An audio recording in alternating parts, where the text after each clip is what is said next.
আসসালামু আলাইকুম, আশা করি আপনারা সবাই ভালো আছেন। আজকে আমি একটা মন্ত্র দেব। এটা হচ্ছে ভূত প্রেত থেকে কাজ করে নেওয়ার জন্য করে। অনেকেই আছে যে ভূত প্রেতের কাছ থেকে আপনি যে কোনো একটা কাজ করে নিতে চান, সেটা বান হোক, বিচ্ছেদ হোক, বশীকরণ হোক, যে কোনো একটা কাজ আপনি করে নিতে চান। সেক্ষেত্রে সঠিক নিয়ম না জানার কারণে অনেকেই কাজ করলে পরে কাজ হয় না। আজকে আমি একটা যে বিদ্যাটা দেব, সেটা যদি আমার নিয়ম মোতাবেক যদি কাজ করতে পারেন, তাহলে আপনার কাজ ভূত প্রেতেরাই করে দিবে। তো এটা বেশিরভাগ এটা প্রয়োগ করা হয় যারা ভূত প্রেত সাধন করছে, একমাত্র তারাই এটার মাধ্যমে কাজ করে নিতে পারে ভালো। যেমন আমার চট্টগ্রামের শিষ্য, উনি আমার কাছে আসছিল, আসার পর ওনাকে সাধন দিচ্ছি। উনি হয়তো এই দুই একের ভিতরেই সাধনের মধ্যে বসবে। সে যত মন্ত্র শিখাই দিচ্ছি সব মন্ত্র সে আয়ত্ত করে ফেলছে, মুখস্থ করে ফেলছে। তাকে যে বনগুলা দেওয়া হয়েছে সব মুখস্থ করছে। তাকে যে দিকগুলো দেখানো হয়েছে সব মুখস্থ করছে। যে জিনিসগুলো তার দরকার সেগুলো সে সংগ্রহণ করছে। এখন শুধু সময়ের অপেক্ষায় সে বসে আছে। যখনই সে সাধনায় বসবে সে আমাকে অবশ্যই জানাবে। জানানোর আগে আমার কিছু কর্ম আছে, আমি এখান থেকে করব, করার পরে সে সাধনায় বসে যাবে। তো আমি এটা দিতেছি, যারা ভূত প্রেত সাধনা করছেন বা করবেন, তারা এই মন্ত্র দিয়ে আপনারা ভূত প্রেতের কাছ থেকে কাজ করে নিতে পারবেন। আপনাদের কাছে যে বশীভূত হয়ে আছে যে ভূত প্রেতগুলা, তাদের কাছ থেকে আপনি কাজ করে নিতে পারবেন। এবং যারা নতুন, এখন পর্যন্ত ভূত প্রেত বশ করে নাই কিন্তু চাইতেছে যে ভূত প্রেতের কাছ থেকে আমি কাজ করাই নেব, তারাও পারবেন, কিন্তু তাদের ক্ষেত্রে একটু কঠিন হবে। যদি আমার নিয়মটা ফলো করতে পারে অবশ্যই কাজ করে দিবে। তো আপনারা নিয়মটা মনোযোগ দিয়ে শুনবেন। তো আমি সর্বপ্রথম বলে দিই, যারা সাধনের ব্যক্তি তাদেরকে বলে দেই, আপনারা যারা সাধন করছেন ভূত প্রেত, সেটা ভূত প্রেত যে কেউ হোক, আপনি কাজ সাধন করছেন, তার কাছ থেকে এখন আপনি কাজ করাই নিতে চান, সেক্ষেত্রে কি করবেন? তার যে ভোগ, এখন আপনি যদি ভূত প্রেত যদি সাধন করেন, সেক্ষেত্রে আপনাকে কিন্তু আপনার ভোগ পড়বে কিন্তু ছোলা বুট ভাজা, কিংবা আপনার মদ, সিগারেট, কোনো ভাজা জিনিসপত্র, এগুলো আপনার হচ্ছে প্রয়োজন পড়বে। এবং আপনি চাইলে দুধ, কলা এগুলো দিতে পারেন, এগুলো দিলেও ভালো। যে কোনো একটা ভোগ আপনি দিবেন। সে ভোগটা কোথায় দিবেন? যদি আপনার বাড়ির আশেপাশে শ্মশান থাকে তাহলে সেই জায়গায় ভোগটা দিবেন। অথবা যদি শ্মশান না থাকে তাহলে কোনো বট গাছের নিচে গোড়ায় যায়া ওই ভোগটা সামনে রেখে দেবেন। দিয়া আপনি বট গাছকে আপনি বোতলে করে পানি নিয়ে যাবেন অথবা ঘটিত করে পানি নিয়ে যাবেন, সেটা হচ্ছে বট গাছের গোড়ায় ঢেলে দিবেন।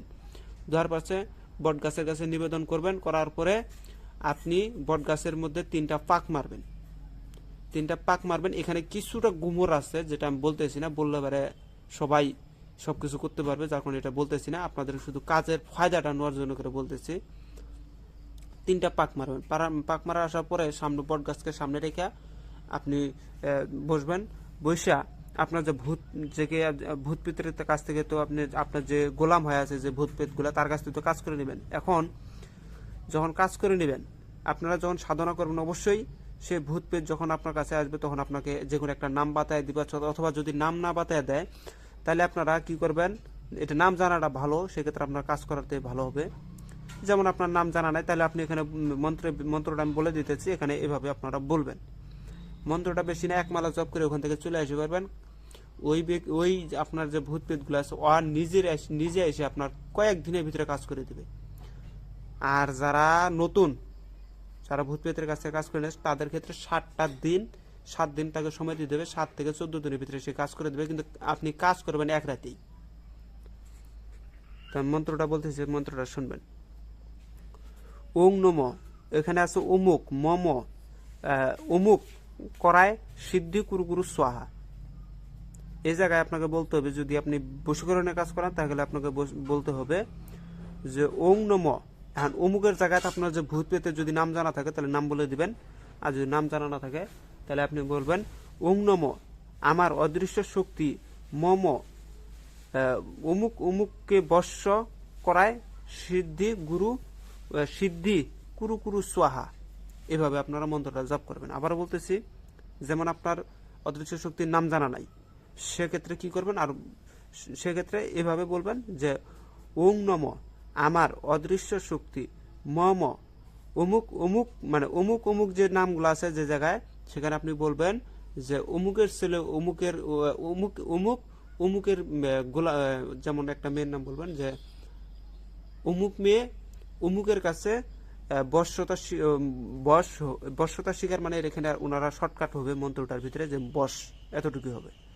এখানে বলবে যে অমুক অমুকের জায়গায়, যেমন যদি মেয়েকে ছেলের কাছে আনতে চান তাহলে মেয়ের নামটা আগে হবে, আর যদি ছেলেকে মেয়ের কাছে আনতে চান তাহলে ছেলের নামটা আগে হবে। যেমন ধরেন মেয়ে অমুক ছেলের কাছে বর্ষ সিদ্ধি কুরু কুরু সোহা, এরকম করে। যেমন আবার বলতেছি, ওং নম, আমার অদৃশ্য শক্তি মম অমুক অমুকের বর্ষ করায় সিদ্ধি কুরু কুরু সোহা।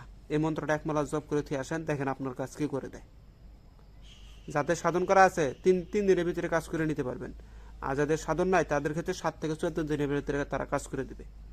এখন সাধন ছাড়া যারা, তাদের ক্ষেত্রে আমি বলে দিতেছি, যাদের সাধন নাই তারাও একই নিয়মে দুধ, কলা, ছোলা, বুট ভাজা ইত্যাদি নিয়ে শ্মশানেও যেতে পারে। শ্মশান গেলে ভালো।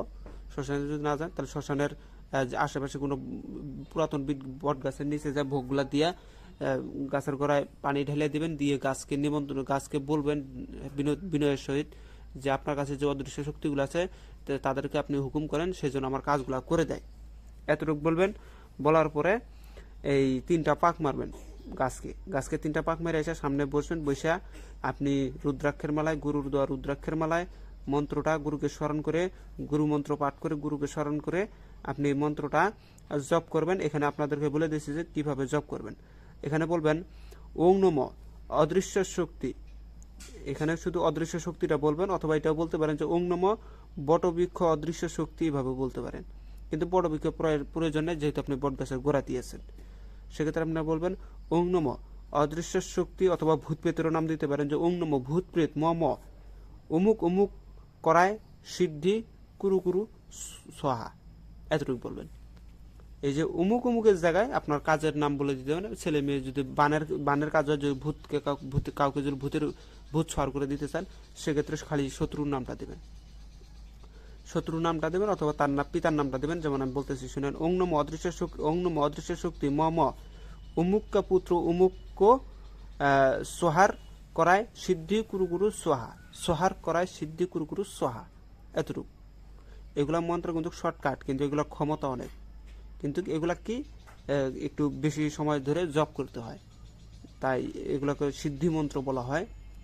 যত বেশি জপ করবেন তত খেলা দেখতে পারবেন। এদের জপ নাই, খেলাও নেই। আমি মন্ত্রটা এখন আপনাদেরকে স্ক্রিনশট আমি আপনাদের ওখানে দিয়ে দিব, যাতে আপনারা উচ্চারণগুলো ভুল না করেন। কিন্তু এই মন্ত্রের ভিতরে শুধুমাত্র অমুক এক জায়গা আছে, যেখানে আপনার যদি আপনার ভূত প্রেত সাধন করা থাকে তাহলে সেই ভূত প্রেতের নাম বলে দেবেন। সাধন না করা থাকলে এখানে অমুক জায়গায় অদৃশ্য বলে দেবেন। আর যেখানে মহাময়ের পরে যেখানে করাই লেখা আছে, তার মাঝখানে আপনার কাজের উদ্দেশ্যটা বলতে হবে। বলার পরে করাই সিদ্ধি গুরু গুরু সোহা বলতে হবে। এখানে ভূত প্রেত থেকে যে কোনো কাজ করে নেওয়ার জন্য করে। তো সবাই ভালো থাকবেন। খোদা হাফেজ। আসসালামু আলাইকুম।